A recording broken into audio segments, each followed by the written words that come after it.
Hey everybody, Bob here, and I just want to tell you really quickly about Anchor.fm. We are using Anchor to host our podcast. That's where we basically build out the podcast. It's where we schedule episodes. If you have been looking into getting into podcasting, I cannot recommend Anchor.fm highly enough. We were using another one in the past that actually cost us money each month. Anchor.fm is free. You can actually build your whole podcast inside of Anchor. You can record directly to the website. You can have people record and leave messages for you there. You can even set up a wallet to start accepting donations from your listeners. Anchor.fm has everything you need to start your own podcast. So the real question is, what are you waiting for? Download the free Anchor app or go to Anchor.fm to get started today. In the year 2000, the Coen Brothers and star George Clooney gave the world a winding tale of a man determined to find his way back home. In 2023, we take a return trip to Kentucky for some Cask strength goodness. The film is Oh Brother, Where Art Thou? The whiskey is Maker's Mark Cask Strength. And we'll review them both. This is the Film and Whiskey Podcast.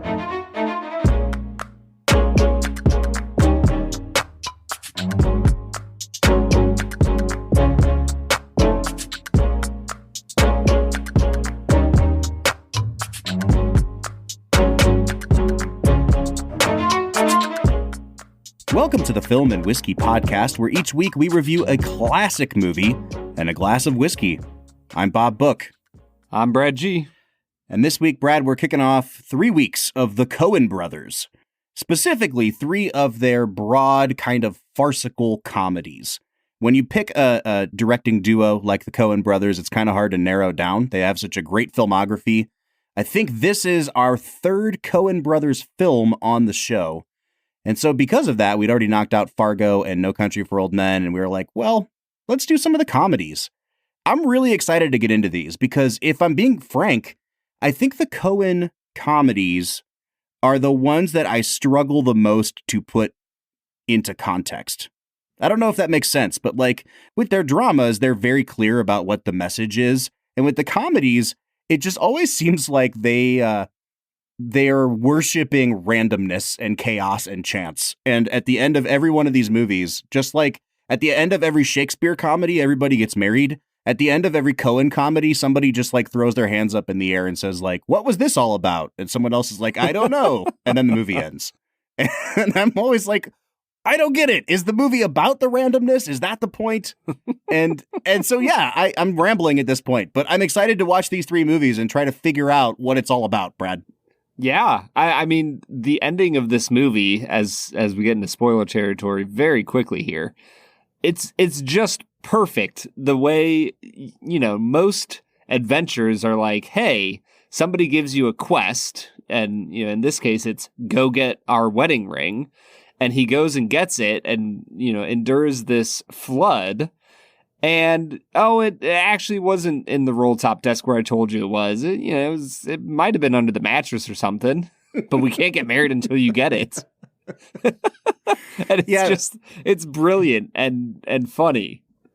And this is going to be a recurring theme as we talk about the Coens, but one of the themes of their whole filmography is the importance of randomness and chance and the way that unpredictable things happen to, you know, the best laid plans go awry. It happened in Fargo. It happened in No Country for Old Men. Like, it's very obviously the Coen Brothers calling card. But it's so interesting sometimes to watch them, I don't know, try to have it both ways where they like worship chaos, but they also have like a very clear moral point to make. And I think this movie, it definitely, like if those are the 2 extremes, it definitely falls more on the randomness and chance side. Like there are definitely some morals to the story here. But at the end of the day, it's kind of just like, yeah, we're just going to make a farcical adaptation of the Odyssey and set it in Mississippi. And it's going to be really funny. And that's good enough. Yeah, I mean, I think there might be a little more to the film than that. Sure. But, you know, we can get into that as we move ahead. All right, man. Forge on into the unknown. I feel like I've already gotten us off track here a little bit. How are you doing, man? Oh, dude, I'm doing killer.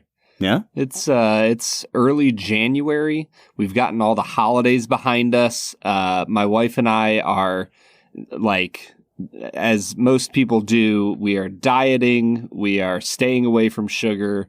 We're like staying away from spending money because we're just like, for us, you're just depriving yourself of every good thing in life right now. Yes, because starting on November 2nd, we go birthday, Thanksgiving, birthday, wedding anniversary, Christmas, New Year's. Oh, gosh. Yeah. And it's just 2 straight months of decadence. Yeah. Well, I don't know about that.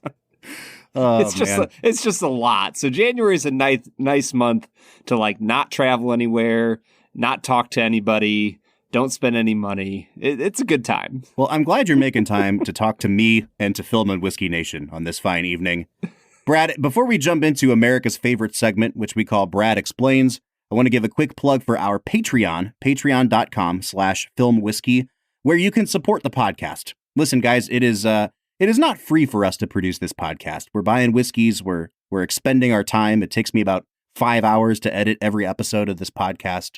And if our show is bringing value into your life, if you listen to us, weekly, or even if this is your first time, we would really appreciate it if you took a moment to check out the 3 different tiers of sponsorship for our show. You can sponsor us at a $3, $5, or $7 a month tier. At each level, you get tons of bonus perks. You get access to a special Discord server that Brad and I are on literally every day talking to the members of Film and Whiskey Nation. So please, for $3 a month, you too can become a member of the most exclusive Discord server there is. Check us out on patreon.com/filmwhiskey. Bob, if there's a first-time listener out there that has listened to us for 5 minutes, and they were like, you know what I'm going to do now? $3 a month, baby. Give these guys money. Then I will be flabbergasted. Yeah. But it's going to happen. I'm going to speak it into existence right now, man. Dude, yeah, you speak your truth, Bob. All right, let's get into Brad Explains. This is the part of the podcast where Brad breaks down the plot of the movie that he has just seen, often for the first time. Brad, this was not your first time seeing Oh Brother, Where Art Thou? And I say that because we've had some discussion about this movie before. Yeah, the first time I ever saw this movie, this is one of those experiences where you go over to like family's house and they put on a movie and your parents are kind of like, probably didn't want you to watch it, but they're not going to be like sticklers, while they're with your cousins and stuff. So I remember being in 5th grade. So I was probably 10. I'd probably just turned 11 years old. Actually, I had, because we were in California visiting my cousin, and it had been the first time I'd ever flown, and it was just this awesome trip. And we watched Oh Brother, Where Art Thou? And let me tell you, Bob, as an 11-year-old, this movie makes little to no sense.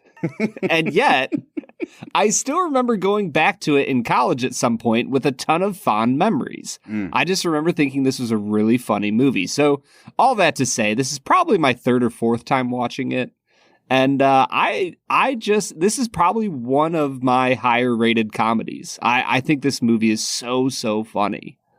Well, I have many things to say, but before we get into those things, Brad, you have 60 seconds on the clock to try to break down the sheer, chaos of this movie. And go. Just go read the Odyssey, man. just do it real quick. Have you ever read the Odyssey? I have not read the Odyssey. And the funny thing is, neither had the Coen Brothers when they wrote this movie. So I probably got like 30 seconds left. Yeah, go ahead. George Clooney is trying to escape the prison yard, and he brings his chain gang mates with him, and they go on adventures, and they get betrayed by a bunch of different people, and they make a bunch of money along the way and lose it, and they somehow become famous singers. And in the end, there was no treasure to be found other than that of George finding his way back to his wife and kids. The real treasure was the friendships we made along the way. Am I right? I mean, that actually might be the case here. Okay, I want to go back to something we said before Brad Explains, and then you got to remind me to come back to the thing about the Odyssey. So Earlier you were talking about, seeing this movie when you were like 11 years old. It came out, when we were, I guess, 10. And all I remember about this movie is that it didn't make a ton of money at the box office, but it kind of like snaked its way into white people culture in a very interesting way that things used to do in the late 90s and early 2000s. Like, do you remember for a year when everyone got really big into like swing dancing again in the late 90s? When that song, you remember that song like Zoot Suit Riot that came out? Like everyone was into swing dancing for like a year, and then everyone was done with that. And then it was like Ricky Martin came out, and we were all into like vaguely Latin sounding music. Mm-hmm. And then this movie comes out, and the soundtrack to this movie goes freaking bananas. It gets nominated for a ton of Grammys. It actually might have won Album of the Year at the Grammys. I can't quite remember. But, I'm a Man of Constant Sorrow ends up getting radio play on mainstream radio stations. It was a very weird time. It hit number 1 on the Billboard. Yeah, dude. Yeah. So that's what I'm saying. All I remember about this movie, having not seen it when I was young, was the weird cultural impact that it had far after the movie was out of theaters. Because this was not like an Oscar-y movie. So the pop culture impact was mostly from the music of it. And I just like, every time I think about this movie, I think about the fact that like, I felt like I was surrounded by it in every facet except for the movie itself. Dude, do you want to know why the music got popular? Because it's really good. Because it freaking slaps, bro. It's really good. It's absolutely incredible. Do you remember it having like a moment there in pop culture? No, I had zero connection to pop culture. I don't remember the Ricky Martin moment. I don't remember the swing dance year of 98.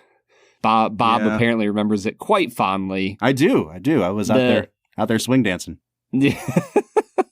No, I must not be quite as connected to pop culture as you, Bob. All right. Well, I just made a really long rambling point for no payoff. Awesome. You're welcome. Tell me about the Odyssey. So this is the thing. I've never read the Odyssey, and I'm going to be honest about that. It's one of those things that I probably should have read at some point, but you know the general bones of the story, and the word Odyssey has entered into the vernacular. Like, we understand what it means. Mm-hmm. In researching the movie, I remember that there is a Cyclops in the Odyssey, and I remember the sirens, and so like I can tell what the beats are that they're hitting. But having not read the Odyssey, I was really tickled to see that the Coens very prominently said, hey, we also didn't read the Odyssey. We just kind of figured like everyone knows this stuff, so we're just going to make a story based on that. And to the point where the only person on set that had read the Odyssey was the actor Tim Blake Nelson. So they were kind of just like bouncing ideas off him. Like, hey, does this sound vaguely like the Odyssey? And I think it's so great because the Coens are, in a lot of ways, I think, the great chroniclers of American stories. And I don't mean like, quote unquote, like the great American novel, but all of their stories seem like these American fables or fairy tales where the average person gets taught a moral lesson, or there is some sort of like, the dim-witted person gets in over their head and it becomes a cautionary tale. Every single one of their movies deals with life in America in a really unique and honest way. And I think that it is hilarious that the American adaptation of the Odyssey is quintessentially American in that the guys who are adapting it never read the Odyssey. Like, what could be more American than that? I mean, you are 100% correct. The Odyssey is a wonderful story, Bob, and you should go read it sometime. Okay. Cool. Yeah. In my 9th grade English class, I kept telling my teacher, Mrs. Fitzsimmons, that the books we were reading were crappy. And so she was like, fine, if you go read the Odyssey and the Iliad, then and write a report on each one, then I'll just let you not read anything else the rest of the semester. And I think she thought it would take me the rest of the semester to read them both. I read them each in like a week and wrote my report and didn't have to do anything the rest of my English class. That is the most Brad G story I've ever heard. Right down to where you told the person who was more educated than you, hey, the things you pick are crappy. Where have I heard that before? Who's to say? All right, man, let's get into talking about the movie itself. And I guess let's start with the performances, because we're going to talk about the Coen of it all here in a little bit. The star of this movie is George Clooney. This was his first collaboration of 4 to this point with the Coen Brothers. George Clooney, one of the most charismatic and delightful screen presences of the last, 40 years. Like he's just, when I watch a George Clooney movie now, I realize how far we've come, or how far we've fallen, I guess, in the last 10, 12 years of cinema, that we just don't have leading men anymore. Nope. No, who could be in this movie today that would have the sort of charisma of a George Clooney? Oh, I mean, Chris Hemsworth, no, not Hemsworth. Who's the main bad guy in the first Knives Out? Oh, Chris Evans. Evans. And he's too pretty. And I mean, George Clooney's pretty too, but he makes himself a buffoon. I don't see Chris Evans making himself a buffoon. Yeah, I agree. I think that the interesting thing for me about George Clooney is that I grew up watching a lot of older movies with my dad, and that included a lot of Cary Grant movies. Mm-hmm. And I don't, because there's a lot more actors in general than there used to be, I don't know if George Clooney is quite as big of a star as Cary Grant was. But I feel like he is our closest analog to somebody like Cary Grant in the modern era. Yeah, just and that's completely kind of charming and beautiful and has an incredible stage presence. And is self-deprecating. That's the thing. Is like Cary Grant was able to do a pratfall or to, to look like the idiot in a scene. I was just watching North by Northwest again the other day, and the scene at the beginning of the movie, right after he gets mistaken for the spy and they dump a whole bottle of bourbon into him and he plays drunk for the next 15 minutes of the movie. It's just delightful. He's so good. Mm-hmm. And yeah, you're right. George Clooney is frequently compared and called this generation's Cary Grant. And I think for good reason, because he's equal parts dapper and ridiculous. And I love that about him. Dude, the way that he takes the hit from John Goodman, he just kind of sits there and is so utterly confused as to what's happening. He's like, wait a second, we were having a conversation, and that's where I succeed and excel. When Goodman hits Tim Blake Nelson with the branch, and he's just eating corn, and he goes, "What's going on, Big Dan?" Just completely blank.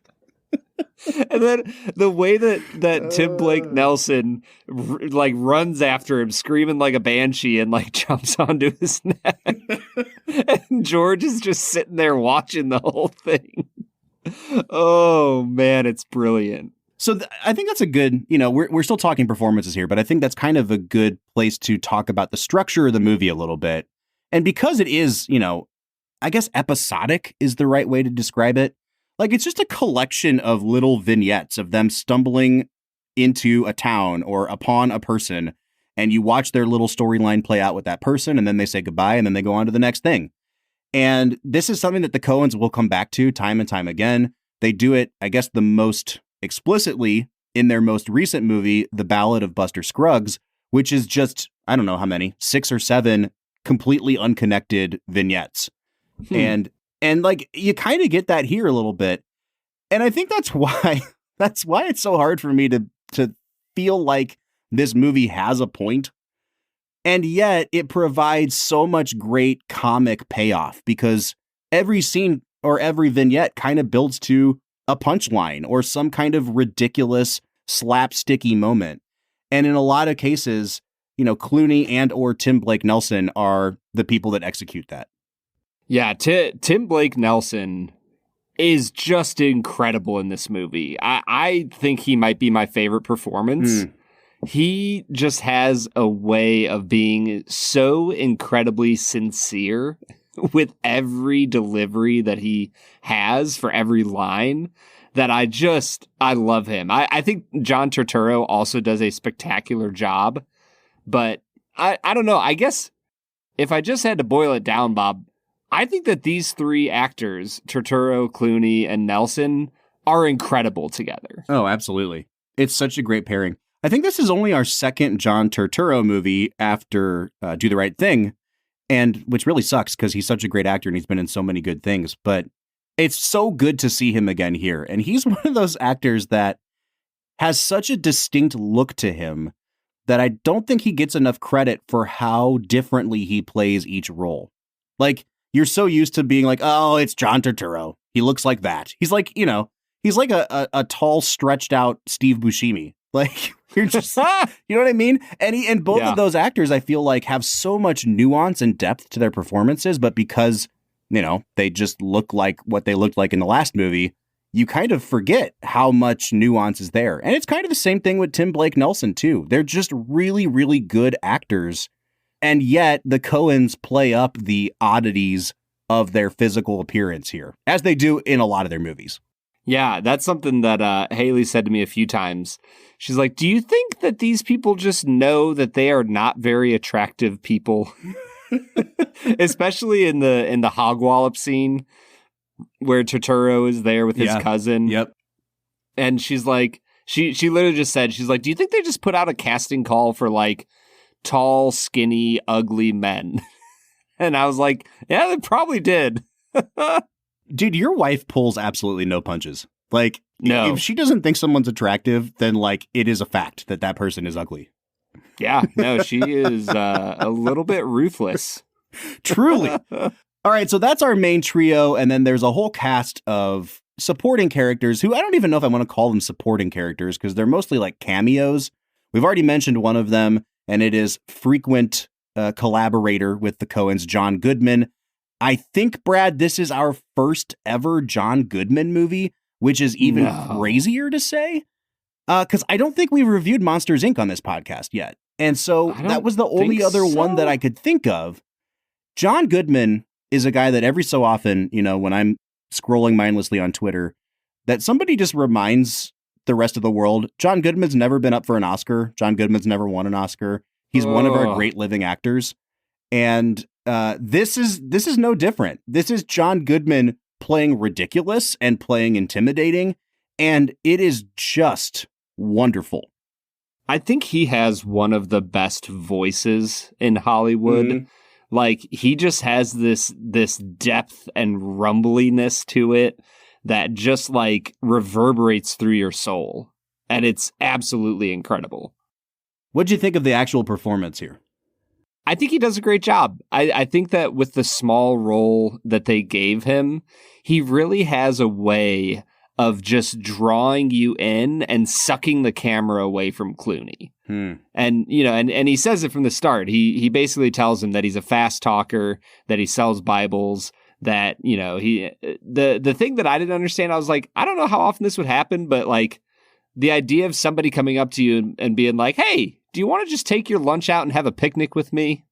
Mm-hmm. It seems like a strange type of thing, but in the Coen Brothers world, why not? But no, I think Goodman is really, really wonderful in this. I just don't think they give him a ton to work with. Right. I do have a question for you, though, Bob. Yeah, go for it. Pappy O'Daniel. Yep. Is he in Monsters, Inc.? Charles Durning?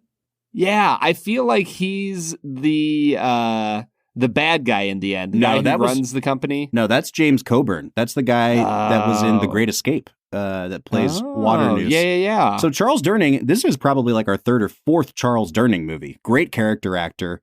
You might remember him as like the head cop or FBI guy from Dog Day Afternoon. Mm-hmm. He is also the head cop that they kind of screw over at the end of the movie The Sting. I don't know if you've ever seen the movie Tootsie. He has a great role in that as well. Yeah, and I think he's so good in this movie. In fact, Brad, I was just looking as you were talking here to try to find the other guy, like the guy he's running against, Homer Stokes. Homer Stokes. His name is Wayne Duvall. I actually think he might have been my favorite performance in this whole movie because he's so believable in that role of super slimy politician. Mm-hmm. And it, like, to the point where it's not even a funny farce of a politician. It's like a believable slimy politician. Yeah. When he grabs the mic and starts like, telling the crowd that they need to arrest the Soggy Bottom Boys, you just feel the ooze, just the ugh, like coming off of him to a point where you're like, oh, I could see a politician in 1930s Mississippi saying these exact same, like, this doesn't feel like a movie anymore. All right, so because there are so many people to talk about, I guess the only other one that we probably should mention is Holly Hunter, who plays George Clooney's estranged wife. She is freaking wonderful. We will see her again next week in Raising Arizona, where she gives one of the best Coen performances ever. She's really good in this movie. But again, you're right, Brad. I don't even want to say that these actors are not given a lot to work with, because they are given fully realized characters. It's just that they're asked to make a cameo and then say goodbye. And so, like, I actually think it, like, to the credit of the actors, they leave quite an impression, but they leave a 5-minute impression, if that makes sense. No, 100%. I think that what the Coen brothers do best in this film is, because they use this, almost a serialized vignette structure, they allow each section of the movie to shine for what it needs to be. And they give each actor in those sequences opportunities to really dig their teeth into the parts that they have. And then they move on, and they're totally fine. And I think that the Coen brothers just really masterfully weave their way through the story with all these different, really phenomenal actors. If you had to pick, like, which vignette or which, I don't know, cameo, what part of the movie is the funniest subplot to you? Oh man, what's the funniest subplot? I don't know if it's necessarily a subplot, but the way the Dapper Dan hairnet every time he wakes up goes, oh, my hair. that kills me. The way he says, damn, we're in a tight spot. Over and over.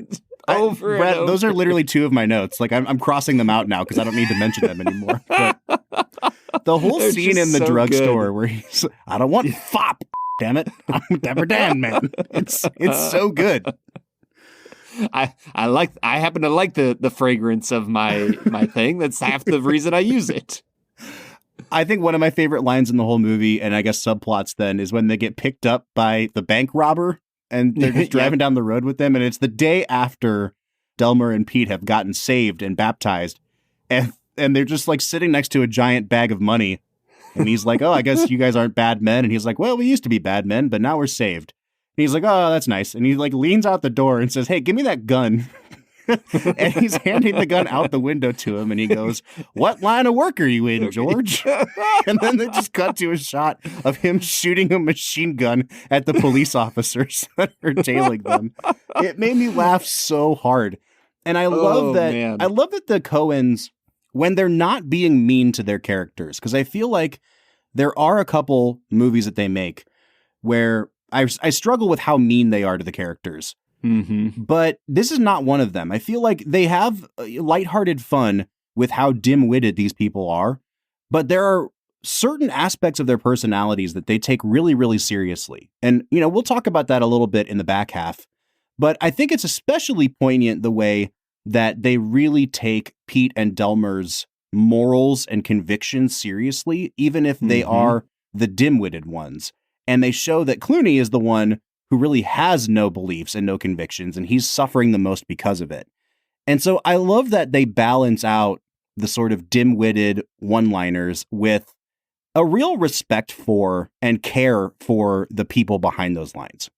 Yeah. I mean, when Everett and Delmar, finally reunite with Pete, who's, back on the chain gang, and they free him and they bring him out, like the remorse and anguish that John Turturro shows, because his character has ratted on his friends. It brings the entire movie together. It makes all of these journeys that they've been on feel authentic, because he really hates the fact that he ratted out his friends. Mm-hmm. And I think that you're right, that the Coens allow their actors to portray their characters in such a sincere and honest manner that the funny parts are funny because it's who they really are. And yet the serious parts are serious and important because it really is these characters embodying the world that they're living in. All right, man. I think before we get too far down this rabbit trail of doing deep analysis on this very silly movie, we should hit pause and let's drink some whiskey. Today we've got Maker's Mark Cask Strength in front of us. So what do you say we dive into this, Brad? Let's get to it.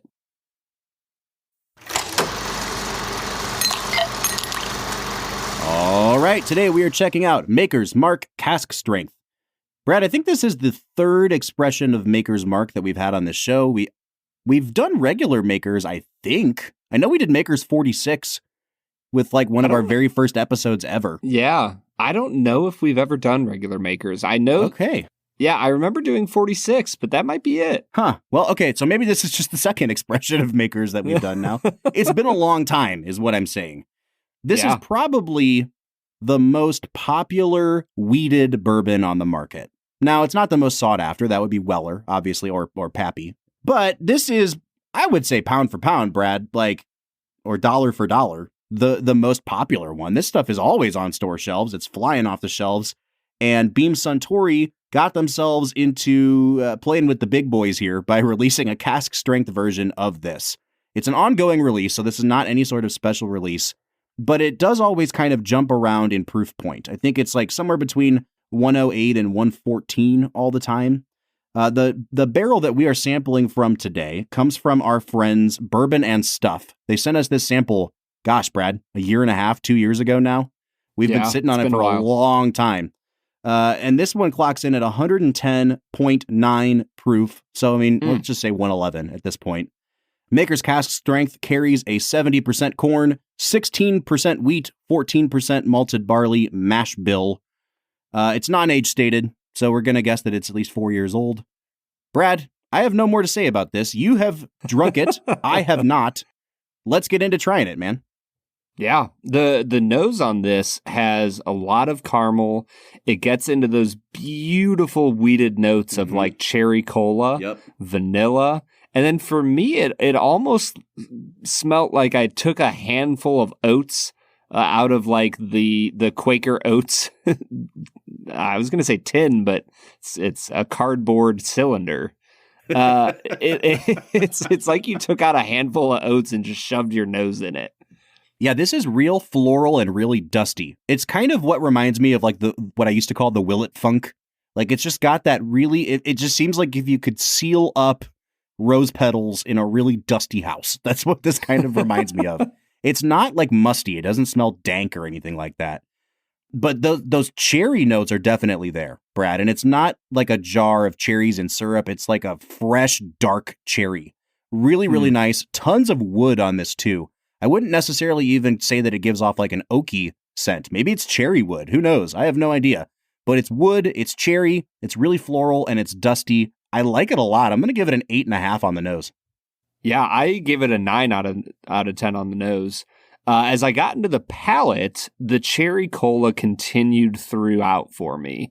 But then I got some dark chocolate, almost like a raisiny feel, and then a little bit of caramel to mix in with all that. I thought this was a really great palate, Bob. I gave it an 8.5. Oh, this is really good, man. I don't know how to explain this, but it's really oily and also kind of thin. I don't know, like, man, how do I explain this? One might say that that's antithetical. Yeah. It doesn't seem super viscous, okay? Like it, and it's one of those things where the alcohol is so prominent that you know how like the really alcohol heavy palates seem thinner because they've got that like spiciness to them.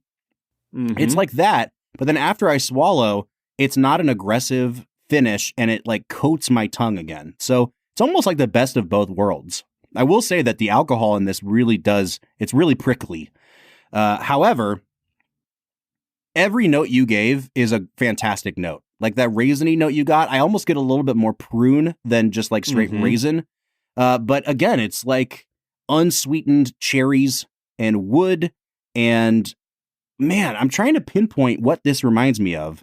I don't think it's Noah's Mill. What is this? It's super duper good. And like, this is significantly better than I remember regular Maker's Mark being. Yeah. I'm going to give this a 9 out of 10. Yeah.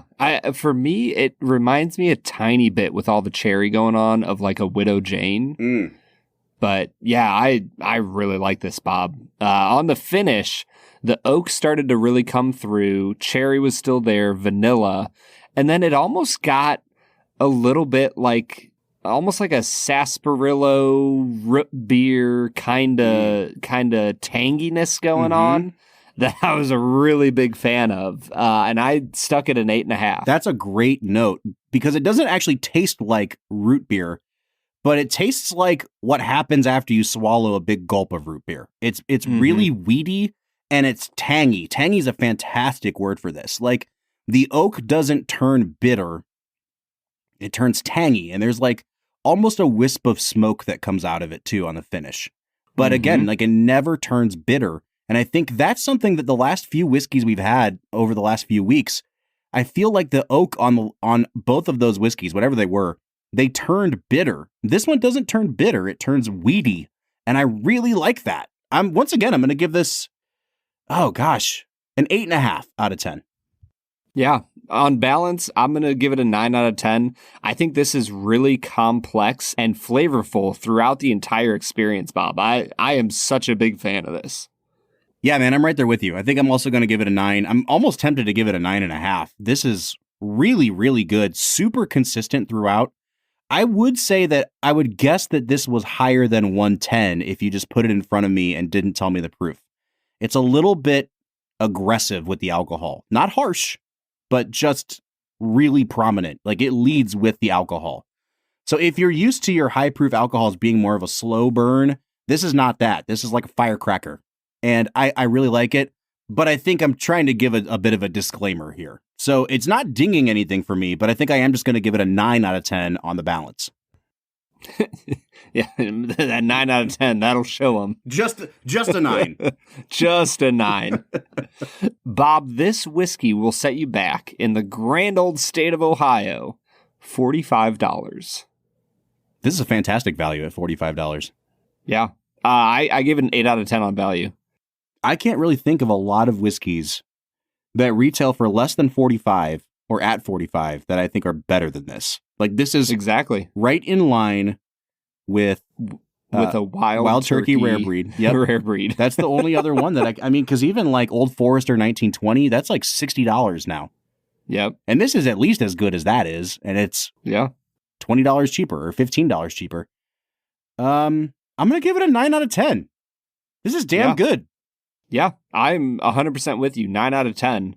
I am coming out to a 44 out of 50, Robert. I am coming out to a 44 out of 50, Brad.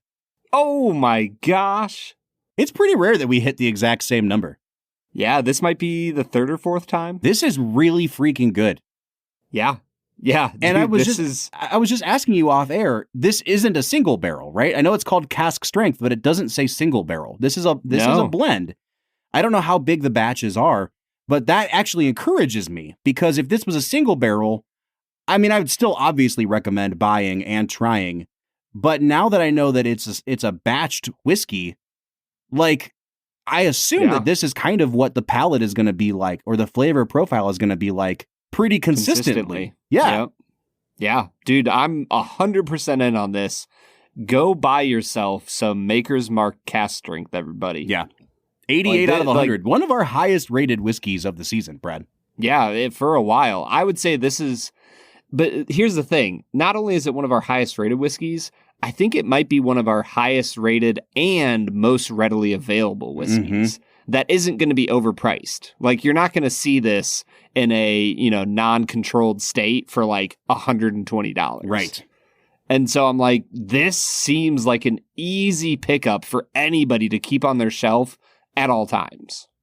All right, man, we are in a really good spot after this whiskey. Let's get back into talking about Oh Brother, Where Art Thou? What do you say? Yeah, let's get to it, man. All right, everybody, that was Maker's Mark cask strength. A damn good whiskey. Very much so. Yeah. I am very really pleased good right now. Yep. Yeah.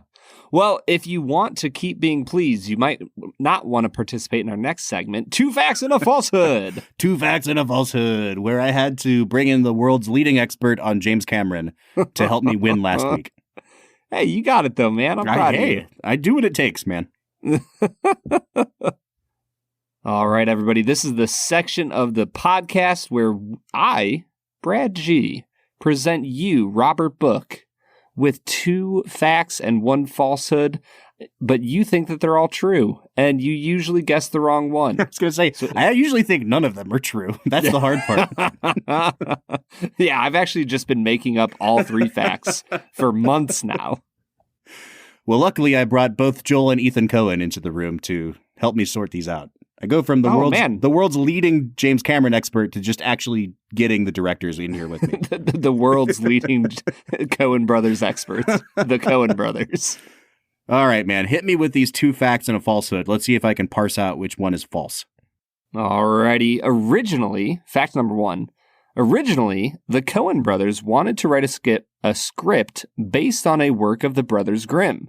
However, after being stuck for a little while, their longtime collaborator Carter Burwell suggested Homer's Odyssey to them, which, as you know, Bob, they had not read, but they took that idea, ran with it, and the script was quickly finished after that.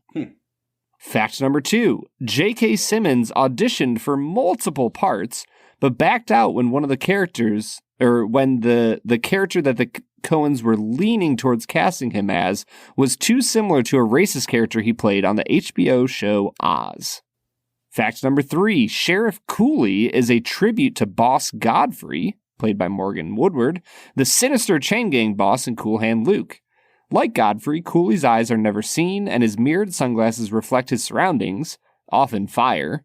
In Cool Hand Luke, Boss Godfrey is referred to as the Devil by several of the prisoners. I'm going to go with 3 as a fact. 2 sounds very plausible.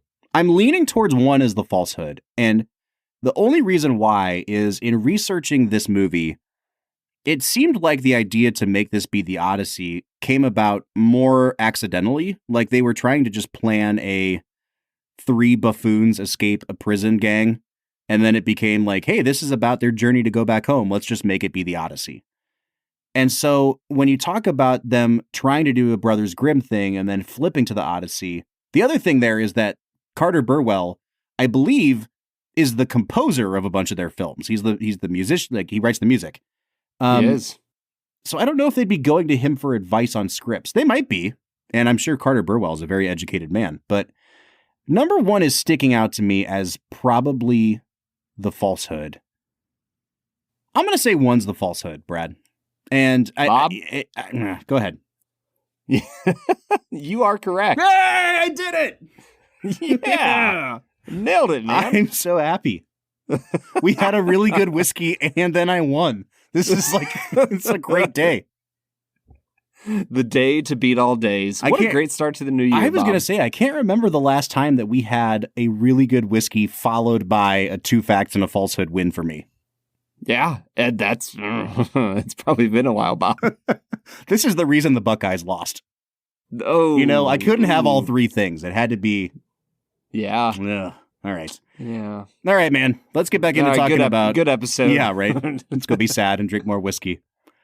Let's get back into talking about Oh Brother, Where Art Thou? Brad, we talked a little bit about some of the deeper themes that are going on here right before we went to break. I mentioned that I really liked that they portray, George Clooney's compatriots as people who have real convictions. And, their impulsive decision to go get baptized seems like it's being parodied in the moment. But then pretty immediately, they have this great scene where they're all laying out by a campfire at night and they're talking about like, oh, what are you going to do with your share? And it's really reminiscent of like Treasure of the Sierra Madre.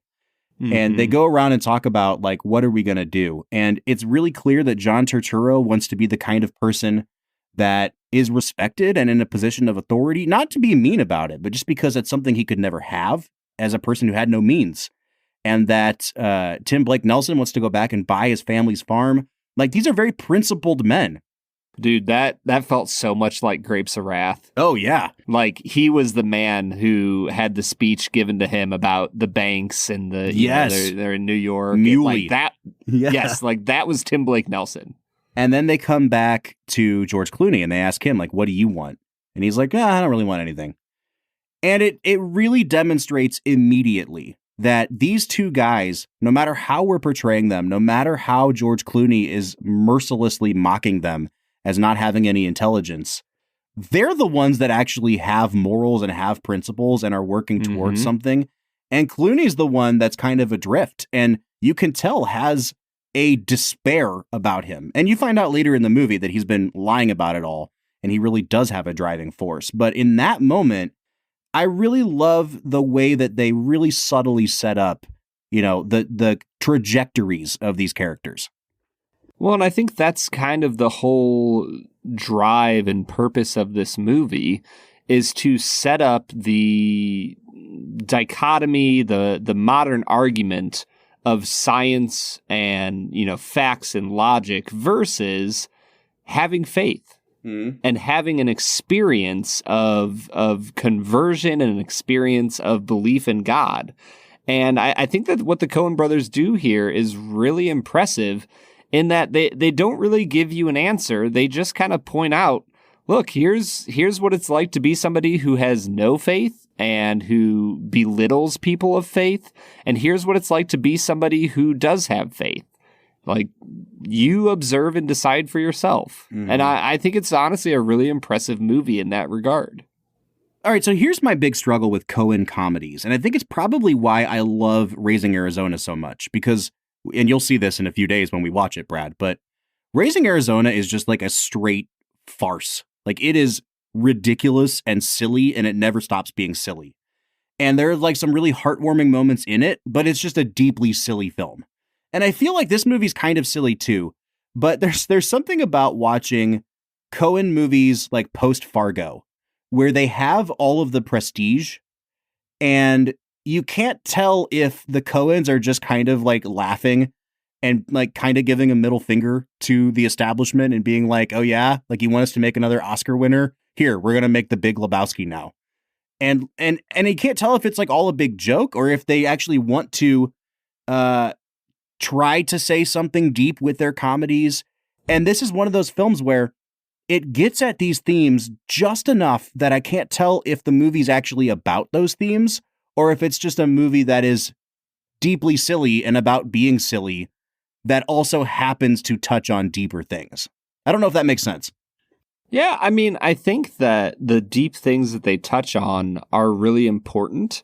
And they give the audience an opportunity to engage with them in a way that doesn't shame anyone or make anybody feel bad. And I think that's what the comedic elements of this movie do. They give you a chance for relief to let the steam off a little bit as you're kind of wrestling with what does it mean to be a person of faith in a world that is random and chaotic and sometimes cruel.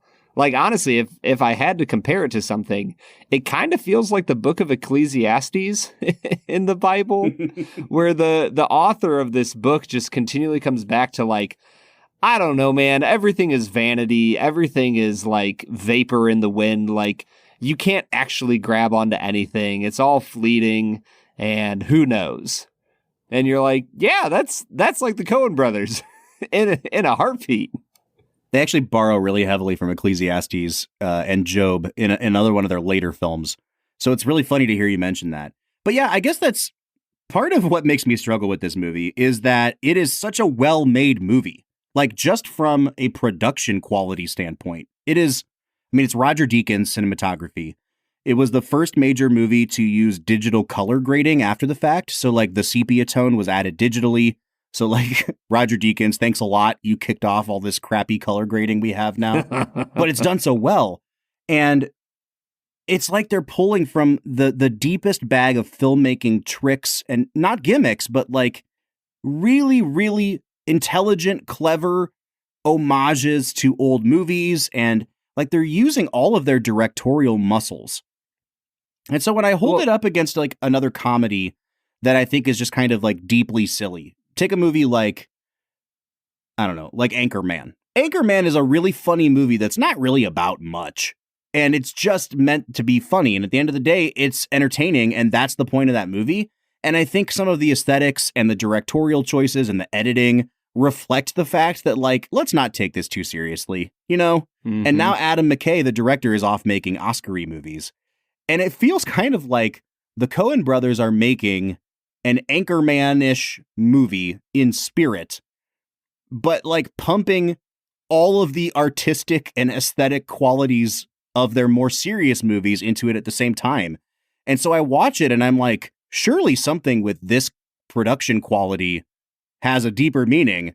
And I don't know if it does. So that's why I'm really struggling to get my arms all the way around this. I think you're right. It touches on all those things, but is it actually about those things? Yes. All right. Okay. I really do think it is, Bob. I think that they continually, in every single vignette, they touch on how Everett doesn't have faith, that he relies on his wit, on his intelligence, on his capabilities to get him through all situations. And yet, Hogwallop and Delmar, they rely on just the goodwill of people and their newfound faith, and they seem to find their way through it. And in the end, the interesting thing, and this is what I think the Coen brothers are known for, it feels a little bit nihilistic, like they went on this long, long journey and now they reach the end, and Everett isn't getting what he wants. He still isn't able to get back with his wife because she is fickle and wants her specific ring that's now at the bottom of the lake. Mm-hmm. And so I think there's room for interpretation, like the Coen brothers want there to be. But I think that the entire movie hinges on that idea of faith versus logic and reason. All right. Well, with that in mind, let's move into our final segment for the day, which we call Let's Make It a Double. This is where we pair the movie up with something else to make the perfect double feature. Brad, you've clearly been thinking more deeply about this movie than I have, so I'd really like to hear, what are you going to pair this up with? Oh, I honestly... It would be so funny to hear you say, like, Martin Scorsese's Silence. Like, an examination of faith in the world and how you act it out. Oh, that would be funny. All right, so you have not thought about this, is what you're saying. I have not thought about this at all. All right, here's mine, and it's like, it's you got to squint to see it a little bit. But I was thinking about, like, what's another movie that has this kind of episodic nature? I think Forrest Gump kind of comes to mind. That's not my pick, though, but it reminds me of, like, people weaving in and out of this person's life. A lot of times it's humorous. Mm-hmm. I just watched, like, a week ago, the new Guillermo del Toro directed adaptation of Pinocchio. Okay. And Pinocchio is kind of one of those stories where this little wooden boy wanders in and out of these crazy scenarios with, in the Disney version, like a giant duplicitous fox, and then this island where you turn into a jackass and go inside the mouth of a whale. And it all seems very mythic and it all seems very random. And there is definitely more of a moral to that story than I feel like there is to this story.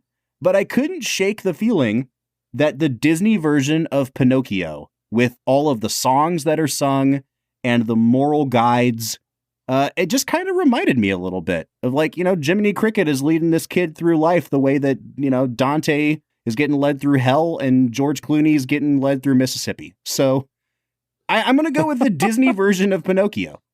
I'm in, man. I don't know if I'll ever watch it, but sure. You've never seen Pinocchio? Well, I've seen the old one. That's what I'm talking about. The old Jiminy Cricket, Wish Upon a Star, 1940 okay. Pinocchio. Yep. Yeah. All right. I'm in then. Yeah, Pinocchio. For my Make It a Double, I'm going to stick in a very similar era. I'm going to go with Office Space. I think you just paired something up with Office Space like 5 weeks ago. Did I? You at least compared something to Office Space. I can't remember exactly, but... Okay. Anyway, go ahead. I'm sorry. We need to start keeping track of how many wins you have, and we need to start keeping track of our Let's Make It a Doubles, I guess. Yeah. All right, so let's hear, why Office Space? Honestly, because I feel like Office Space has the level of nihilism and dark comedy that makes it feel like it could be directed by the Coen brothers. I know that it's not directed by them. It's Mike Judge, but that movie just feels dark and funny and has all sorts of similar one-liners and quick dialogue that Oh Brother, Where Art Thou has. And I think it'd be a good pairing. It would make for a really fun night. I think I would watch Office Space first, though. Right before we sat down to record, I said to you, I don't think this is going to be one of our longer episodes. Like, I don't know if we'll go a full hour on this. And we're currently sitting right around 56 minutes. So, this movie clearly had more to talk about than I thought it did, Brad. I remember when we first discussed this movie, this was one that you remembered from your childhood and that you had fond feelings for, even if it wasn't like, I love this movie. But you've always seemed surprised that I'm a bit cooler on it than you. And I don't dislike this movie. I really enjoy this movie. I just really struggle to find much there beneath the silliness. And that's not to say that you can't just have a silly movie. I love Monty Python. I love This Is Spinal Tap. But I think they're not allowed to look this good. Yes. I think this movie straddles the line between like a movie with no point and a movie that's trying to have a really deep point. And so it doesn't do either one of those things super well. I think I enjoyed the hell out of it. I would give it like a 7.5 on the enjoyment scale. And I'm really struggling between 7.5 and an 8 because the aesthetics, like there's a shot in this movie where they toss a newspaper into a fire and it burns off the first page of the newspaper so that you can see what's written on the second page of the newspaper. And I'm like, how the hell did they do that? How did that scene work? Dude, think about when they jump on the little rail car that's being, pushed. And then the camera, when they're done talking to him, the camera just like sits there, slowly pans up. You've got this beautiful, almost Wes Anderson-esque split, right down the middle by the railroad track. Just a gorgeous shot to open the movie with. Yeah. It's a beautiful, it's such a great film, Bob. And so then I'm like, all right, maybe this is an 8. It's sitting at a 7.7 on IMDb. And I actually think that's like the perfect score. If I could give this a quarter point, it'd be like a 7.75. For the sake of argument, I will give it an 8. I just think that I enjoyed it less than an 8. Oh man, I'll give it an 8.5. Okay. I think this is really one of my favorite comedies. That it's so well written. There's so many great little moments throughout that this is one that I will come back to over and over again. I'm really excited for next week's movie. I've been building it up. I'm going to try to stop building it up in case Brad hates it, because those are the worst weeks on Film and Whiskey. But next week, we're checking out the Coen Brothers 1980s classic, Raising Arizona, starring the one and only Nicolas Cage. I cannot wait. Brad. Bob. What? Have we done any Nicolas Cage movies? Oh, man. Is this our first? Like, seriously, is this our first Nick Cage movie? I think it is. I don't think we've ever done a Nicolas Cage movie. Oh, my gosh, dude. I'm so pumped now. This is so exciting. Please tell me that you've seen the Community episode where they have a class on Nicolas Cage at the community college. I feel like you showed me that episode, didn't you? Oh, I hope that I have, because it might be the best examination of Nick Cage that has ever been done. All right, so we'll be back next week to watch Nicolas Cage for the first time on this podcast. But until then, I'm Bob Book. I'm Brad G. And we'll see you next time.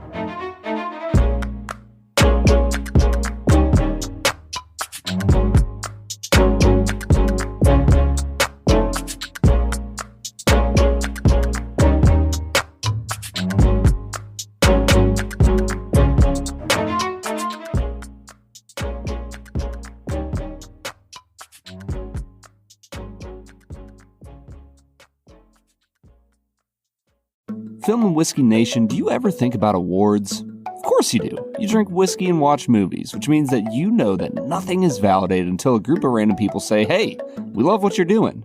The awesome thing about Doc Swinson's whiskey is that it isn't just some group of schlubs that are giving them awards. They have been winning attention from some of the most important whiskey experts that you can imagine. They've been voted best distillery in Washington State by the New York International Spirits Competition. They've been voted the best independent bottler by the Ascot Awards, as well as the best finished bourbon from the Ascot Awards for their La Menta Exploratory Cask. Their Exploratory Cask series is where they release some of the most fascinating and adventurous experiments. If you're ever checking out Doc's lineup and see a white label, there's a really good chance that that's the only time you'll see that bottle, so make sure you snatch it up. Doc Swinson's has been offering just phenomenal finished and blended whiskeys for quite some time now. You can find them online at docswhiskey.com. That's DOCS whiskey.com.